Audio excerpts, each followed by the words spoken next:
I transmigrated into a very beautiful background character. To be precise, I became the kind of pretty extra who only appeared once. In Chapter 3 and Chapter 79 of the original story, whose name wasn't even written consistently.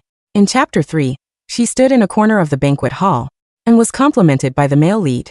Tonight's champagne dress looks nice. In Chapter 79, at the Nelly charity auction, she appeared as a certain extremely beautiful socialite, used by the author to highlight how unbreakable the main couple's love was. That's it. No evil schemes, no cannon fodder role, no scene stealing, no plot interference. She was just beautiful. Beautiful. Like, the author got tired of writing the main plot and casually mentioned her to prove this world had high average looks. And I, Emma, became her. When I transmigrated, I was sitting in front of a vanity mirror with a dull ache in the back of my head. The face in the mirror was unrealistically beautiful. Dark hair, pale skin, slightly upturned eyes, straight nose, naturally water-red lips.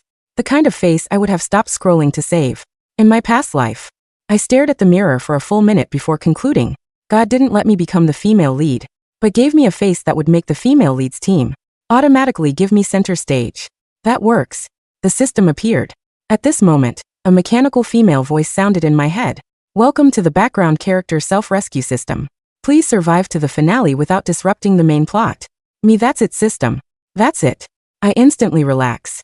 Compared to those cruel systems that forced missions and gave electric shock punishments, this background character self-rescue system was like a government job. Just stay alive. I was best at staying alive. The original book was called Ultimate Favoritism, a wealthy romance novel I stayed up all night reading in my past life. Male lead Ryan, top tier. Noble young master from elite circles. Cold and taciturn, immensely powerful female lead Sophie. Ordinary background but resilient and cute, won the male lead's heart with sincere devotion, ultimately gaining perfect love. The story included white moonlight business marriages, real versus fake socialites, family struggles, entertainment scandals, all the usual tropes. My current shell was called either Emma or Star.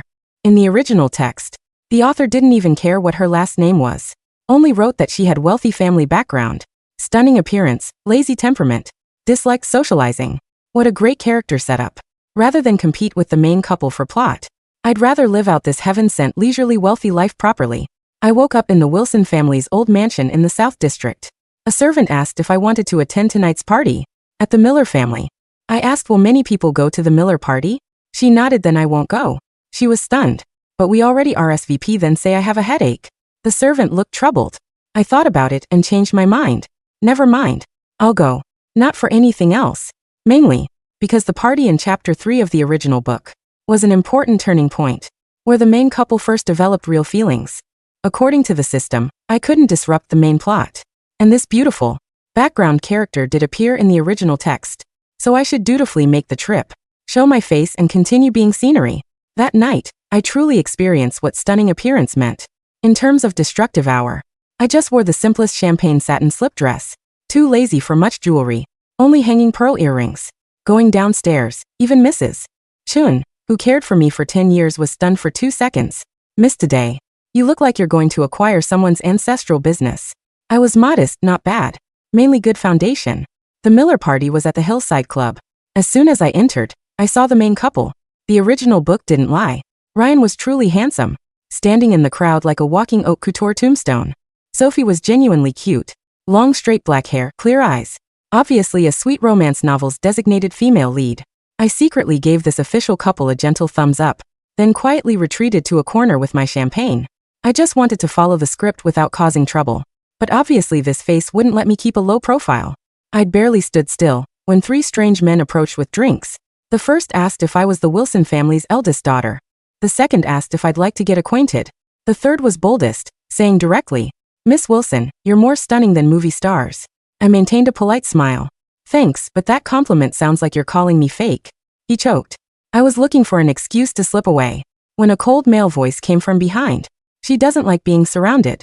I turned to see Ryan. He was looking down at me, his gaze pausing on my dress hem for a moment. Tonight's champagne dress looks nice. Perfect. A line from Chapter 3 had arrived. I immediately applauded myself. Mentally, plot completed. Time to exit. So I nodded at him and professionally replied, Thank you, Mr. Miller. You also look like a very expensive financial report today, Ryan. The nearby men almost could hold back their laughter, while everyone was stunned. I smoothly left the battlefield center, lifting my dress. But just reaching the terrace, I heard the system notification. Congratulations. Host successfully completed first background character appearance. Reward 1 million in cash legally deposited. I almost spit out my champagne. You didn't mention there were bonuses. The system was silent for 2 seconds. You didn't ask either. My love for this world instantly rose another level. Beautiful, wealthy, relaxed lot and money for just showing my face. This wasn't transmigration. This was retirement preparation. That night, I did 2 serious things at home. First, checked my account. Second, searched through every cabinet in the original owner's room.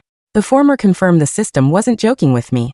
The latter revealed the original owner was much more interesting than I'd imagined. Her walk-in closet was huge, with dresses and jewelry organized neatly by color, but in an inconspicuous camphor wood box at the very back. Instead of jewelry, there was a thick stack of jewelry design sketches. Not casual doodles, very serious. Complete drafts, earrings, necklaces, brooches, tiaras. Each page drawn in extreme detail with notes on jam, cutting angles and metal proportions. One page even showed a complete begonia-themed bridal jewelry set. Looking at those sketches, I felt something stir gently in my heart. The original book only said she was lazy by nature, disliked socializing, but nobody mentioned she was doing this. Privately, the system spoke up. Host original owner's hidden dream. Unlocked was her dream to become a jewelry designer. I spread out those sketches page by page and suddenly smiled. That's nice. I happened to study design in my past life too. The system was obviously stunned. Why didn't you mention this before? You didn't ask either. It fell silent. From that day, I found myself a proper pastime. Days spent going out for plot scenes. Nights drawing sketches in my room. The original owner had steady hands and good taste. Combined with my past life design experience, the drawing felt extraordinarily smooth. Sometimes when inspiration struck, I could draw from after dinner until 2 a.m. When Mrs. Chen brought me midnight milk, she looked relieved. Mrs. Chen, I've always been well-rounded. She smiled, draped a shawl over me and didn't disturb me further. A month later, I took redesigned portfolios to meet Sarah, the most famous independent jewelry curator in Sea City. This character didn't exist in the original book, which reassured me as long as it wasn't a main plot character, I could develop. Really? Sarah was around 40, short-haired, red-lipped, wearing a sharply tailored white suit. She looked at me like examining whether a raw stone was worth carving. After flipping through my sketches, her first words were, "Who drew these for you?" "Me." "I did." She looked up with finally some interest. "Isn't the Wilson family eldest daughter supposed to hate work?" "So I don't want to work." I was honest. "I just want to make things I like while earning money on the side." Sarah suddenly smiled. "At least you're not hypocritical." She didn't agree to collaborate immediately, only said I could study at her studio for 3 months. If I could handle it, we discussed the future. I agreed immediately. From that day, I began living a very split life. Days as the beautiful Wilson family eldest daughter, attending lunches, charity events, family dinners, wearing haute couture, smiling expensively. Nights, diving into Sarah's studio, removing makeup, wearing aprons, learning from craftsmen about wax models, stone setting, prong adjustments. My fingers covered in tiny cuts. I was surprisingly happy. Not the happiness from being called beautiful, nor from seeing more zeros in my bank account, but finally knowing what else I could create besides being beautiful. For the next 2 months, I lived the life of a glamorous ghost. During the day, I was Emma Wilson, the stunning, untouchable socialite. I attended garden parties where I drank exactly half a cup of Earl Grey tea, smiled vaguely at whatever heir was trying to impress me with his golf handicap, and collected my system rewards. Ding. Host successfully attended the Vanderbilt yacht party. Reward, 200,000. Cash. Ding. Host successfully stood near the dessert table while the female lead accidentally spilled wine on the male lead. Reward, 150,000 cash. The system was literally paying me to be a beautifully rendered piece of furniture. It was glorious. But at night, the champagne dresses were replaced by a stained denim apron. In Sarah's studio, no one cared about my face. They cared about my hands. "You're holding the soldering iron like it's a makeup brush, Emma," Sarah barked. One Tuesday night, not looking up from her own workbench. "It's metal, not a cheekbone. Apply pressure." "Got it," I muttered, adjusting my safety goggles. My hands, which had previously only known the friction of silk and the weight of a platinum credit card, were now perpetually covered in tiny burns, silver dust, and calluses. Mrs. Chen, my nanny back at the mansion, had nearly cried when she saw my fingers, immediately ordering 3 tubs of La Mer hand cream. I let her apply it, but the very next night, I'd be back at the grinding wheel. The juxtaposition of my two lives was almost comical. One afternoon, I was at a high society luncheon. A prominent socialite, Chloe, who played the role of the classic jealous female supporting character in the original book, sneered at my hands. "Goodness, Emma," Chloe said, loudly enough for the table to hear. "Have you been gardening? Your cuticles are a disaster. You really shouldn't let yourself go just because you don't care about the family business." In the original book, this would be a moment of tension. Instead, I looked down at the tiny scorch mark on my thumb from a rogue spark of silver, felt a surge of profound pride, and looked back at Chloe. "I was wrestling a bear," I said serenely. "He won." The table went dead silent. A girl sitting 3 seats away snorted into her water glass. I glanced over. It was Sophie, the female lead. She quickly covered her mouth, her large, clear eyes crinkling with suppressed laughter. I gave her a microscopic nod, picked up my Hermes bag, and excused myself. Ding. Minor background appearance completed. Reward 50,000. As I walked out, I thought about the piece waiting for me on my workbench. It was a necklace. The centerpiece of the begonia collection I had sketched during my first week in this world. Sarah had looked at the wax mold yesterday and said, exactly one word: acceptable. In Sarah speak, that meant it was a masterpiece. The Nelly charity auction is next month, Sarah announced during a late night coffee break. She leaned against the doorframe looking at me. "I'm submitting your begonia necklace." I nearly dropped my calipers. "Me? Under my name?" "God no," Sarah scoffed. "If they know it's by the lazy Wilson heiress, they'll think your father bought your way in. We submit it under a pseudonym. Star. It fits." I blinked. The Nelly charity auction. That was chapter 79. My final major appearance in the original novel. The system chimed instantly, right on cue. Ding. Main plot event unlocked. The Nelly charity auction. Mission: attend as the extremely beautiful socialite. Function as a visual foil to highlight the male lead's unwavering devotion to the female lead. Requirement: look impossibly gorgeous. Do not interfere with the bidding war for the finale item. Reward 5 million cash and system retirement phase. I swallowed hard. "Okay," I told Sarah.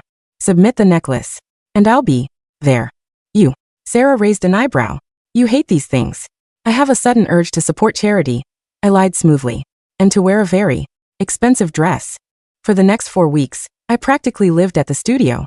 I polished the begonia necklace until it looked like it possessed its own heartbeat. It was a choker of intertwined rose gold branches, blooming with deep, blood-red rubies, holding a teardrop diamond at the center. It was passionate, wild, and completely at odds with the cold and lazy persona of Emma Wilson. The night of the auction, I stepped out of my Maybach and the flashbulbs went off like a meteor shower. I had followed the system's instructions to the letter. I wore a midnight blue velvet gown that clung to every curve, with a slit up to my thigh. My dark hair was swept to one side, my lips painted a dark, dangerous red. When I entered the grand ballroom, the ambient noise visibly dialed down. Heads turned. Whispers started. "Who is that?" "The Wilson girl. I heard she barely leaves the house." "God. She's beautiful." I gracefully ignored them all, found my designated seat at a corner table, and ordered a gin and tonic. Across the room, Ryan and Sophie were the center of attention. Ryan looked like a tailored iceberg, intimidating and flawless.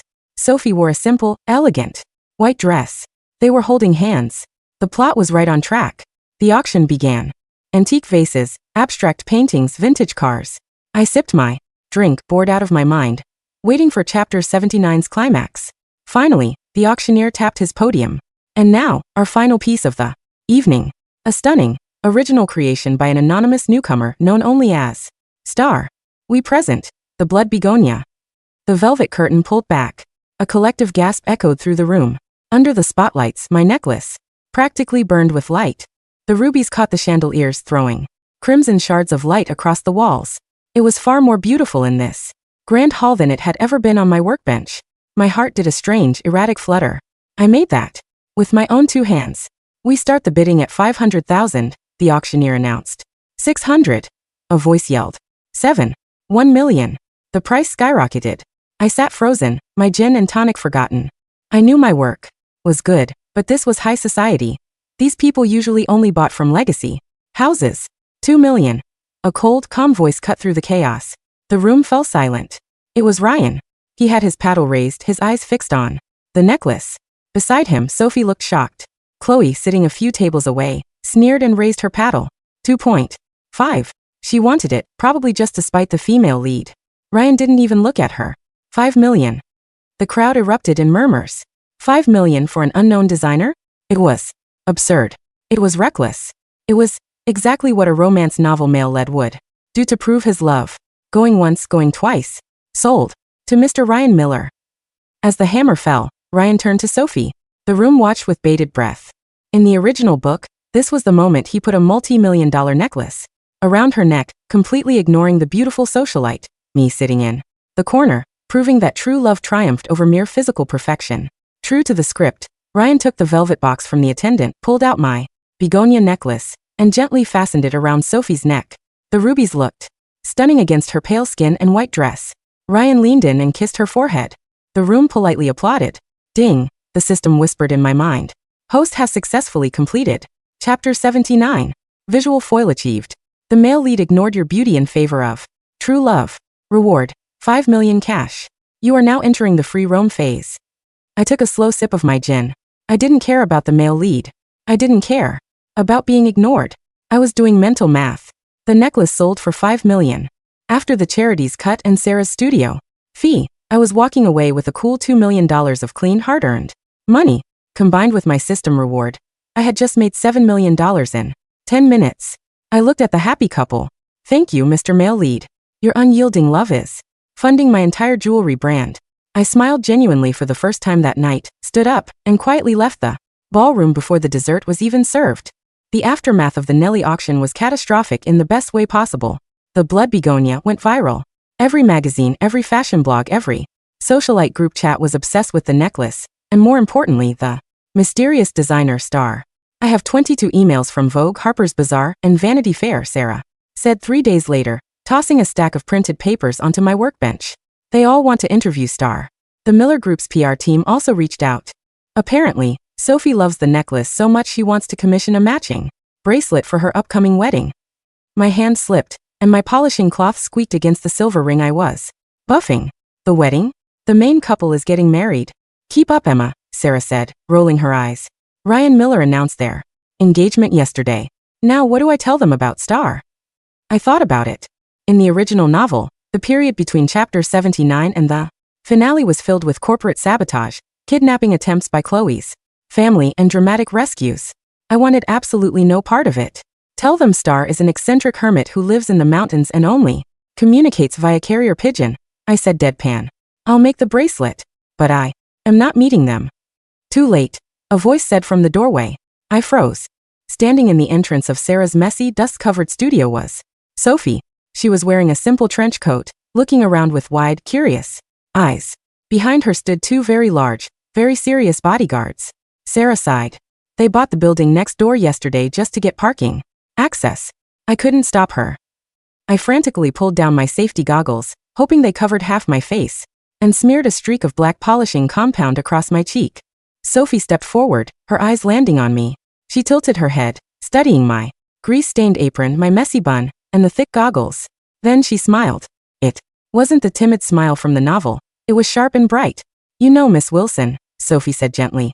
Chloe was right about one thing. You do have terrible calluses. I froze. Busted. I slowly pushed the goggles up to my forehead.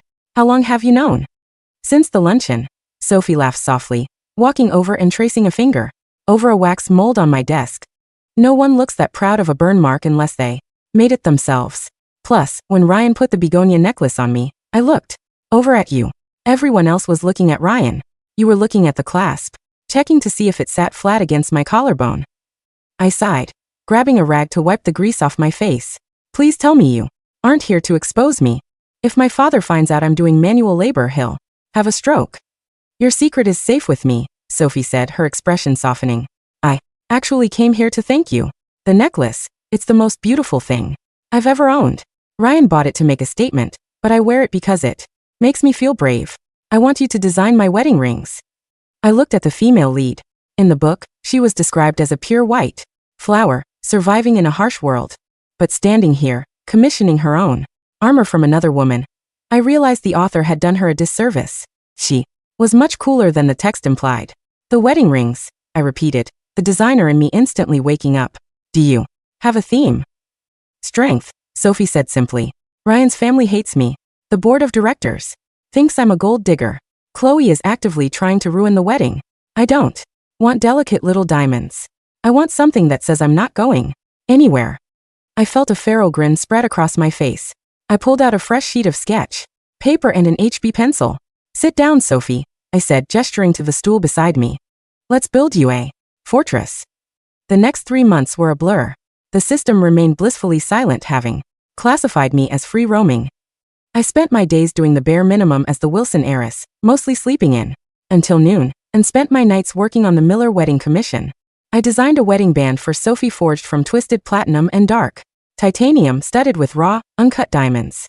It wasn't traditionally pretty, it was fierce, enduring, and indestructible. For Ryan, I designed a matching titanium band, sleek and cold on the outside, but engraved with a hidden, delicate begonia motif on the inner curve. The day of the wedding arrived. It was the grand finale of the original book. Bing.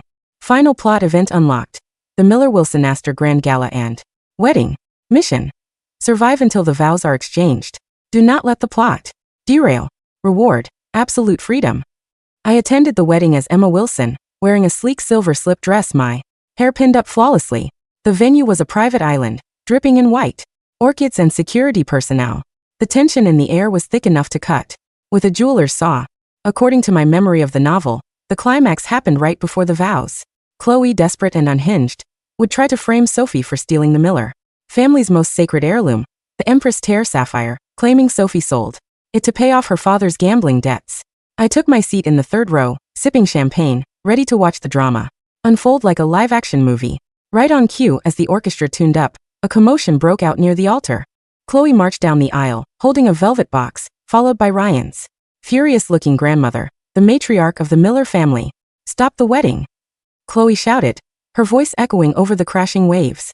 She pointed a manicured finger at Sophie, who stood at the altar next to Ryan. She's a thief. The Empress tear she's wearing right now is a fake. She sold the real one to the black market. Gasps rippled through the billionaire crowd. Ryan stepped in front of Sophie, his eyes lethal. Watch your mouth, Chloe. I have proof. Chloe shrieked, opening the box in her hand to reveal a sapphire pendant. My family's appraiser found the real one in a pawn shop in Macau. The one on Sophie's neck is a glass replica. The matriarch looked at Sophie with utter disgust. Take it off. Let our appraiser examine it immediately. Sophie stood tall, but her hands were trembling. Ryan looked ready to commit murder. The plot was teetering on the edge of a cliff. In the book, Ryan used his absolute power to crush Chloe, revealing he had secretly moved the real sapphire to a vault and given Sophie a decoy for safety. But as the Miller family appraiser, a sweaty, nervous man, stepped up with his loop, I squinted. Wait a minute. From the third row, my trained eyes locked onto the sapphire in Chloe's box. Even from 20 feet away, the way the sunlight hit the facets was wrong. It was too perfect. Natural sapphires from that era had silk inclusions. That stone was a flawless, lab-grown synthetic. I tried to stay seated. I really did. Do not disrupt the plot, the system had said. But my soul, the soul of a jeweler who had spent hundreds of hours staring at gems until my eyes bled, could not tolerate this insult to my profession. Before I could stop myself, I stood up. Oh, for heaven's sake. My voice rang out, cool and exasperated, slicing through the dramatic tension. Every head in the venue snapped toward me. I picked up my champagne glass and casually strolled down the aisle. I could feel the system having a panic attack in my brain. Warning. Host is deviating from background character status. Warning. I ignored it. I walked right up to Chloe, snatched the velvet box out of her hand, and held the real sapphire up to the sun. Chloe, I said, my tone laced with pity. If you're going to frame someone, at least don't buy your props from a mall. Excuse me. Chloe sputtered. That is the Empress tear. This, I said, tapping the blue stone with my immaculate fingernail, is a flame fusion synthetic sapphire. You can tell by the curved striae under the surface. It was probably grown in a lab in Switzerland about 3 weeks ago. Furthermore, the platinum setting is cast, not hand-forged, which is embarrassing considering the Empress tear was supposedly made in 1890. The crowd was dead silent. The Miller appraiser, sweating bullets, peered closely at the stone in my hand, then went pale. She is correct, madam. It's a synthetic. The matriarch whipped around to glare at Chloe, who was now trembling visibly. You tried to ruin my grandson's wedding with a piece of colored glass? Aye, Chloe stammered, backing away. Security moved in instantly, escorting a sobbing Chloe out of the venue. The grand climax of the novel was resolved in under 3 minutes by a jewelry nerd. I sighed, handing the fake necklace to a butler. I turned to walk back to my seat, but Ryan spoke. Miss Wilson, Ryan's cold voice stopped me. How does a socialite who supposedly hates work know so much about gemology? The crowd held its breath. I looked at Ryan. Then I looked at Sophie. Sophie, wearing the titanium and raw diamond ring I had forged for her, gave me a tiny, imperceptible wink. I looked back at the male lead and offered my most devastating, flawless, perfectly practiced NPC smile. I have a lot of free time, Mr. Miller, I said smoothly. And I have very expensive hobbies. Congratulations on your wedding. I walked back to my seat, sat down, and finished my champagne. In my mind, a long silence stretched out. Then a soft, almost defeated sigh echoed in my brain. Ding. Major plot crisis averted. The wedding proceeds. Host has survived to the finale. System unbinding protocol initiated. 8. I closed my eyes, listening to the gentle ocean breeze and the orchestra, striking up the wedding march. For you. 1 Unbound. Goodbye, Emma. Have a good life. 3 years later. The rain in Paris was a light drizzle, making the cobblestones shine like polished onyx. I stood inside the grand hall of the Grand Palais, holding a glass of actual, non-system mandated champagne. The banner outside read, Star, the debut high jewelry exhibition. The room was packed with the elite of Europe and Asia. Actresses, royals, and CEOs milled about, admiring the glass cases filled with my creations. I was no longer just the beautiful, lazy Wilson heiress. My father had initially been furious when he found out about my double life, right up until the moment he realized Star was valued at over $50 million. Now he casually name-dropped me at his golf games. It's going well, Sarah said, appearing beside me in her signature sharp suit. We've sold 12 pieces in the first hour, including the emerald tiara. Good. I smiled, taking a sip of my drink. Tell them no discounts. Emma, a cheerful voice called out. I turned. Sophie was walking toward me, looking radiant. She was pregnant, her hand resting on her stomach, and on her finger, the titanium and raw diamond ring still gleamed proudly. Behind her, Ryan carried her coat, looking just as cold as ever to the rest of the world, but his eyes were soft when they landed on his wife. Sophie, I greeted, leaning in for an air kiss. You made it. I wouldn't miss it, she smiled. Ryan tried to buy the whole exhibition, but I told him that was tacky. Very tacky, Ryan, I agreed, giving the intimidating billionaire a scolding look. Ryan merely grunted, checking his luxury watch. The craftsmanship is acceptable. That's all. Coming from the male lead of ultimate favoritism, that was practically a sonnet. They moved on to look at the new collections. I stood back, watching the room. I caught my reflection in the glass of a display case. The face was still unrealistically beautiful, dark hair, pale skin, slightly upturned eyes. But it was no longer the face of a background character waiting for a script to tell her when to smile. There were faint, permanent silver scars on my fingers. My posture wasn't languid anymore. It was grounded, strong. God hadn't let me become the female lead of a romance novel. He had given me a perfectly tailored supporting role in someone else's story. But as I looked at the glittering room, the dazzling jewels born from my own imagination, and the empire I had built with my scarred hands, I realized something. I didn't need the female lead script. I had built my own stage. And I was the only star.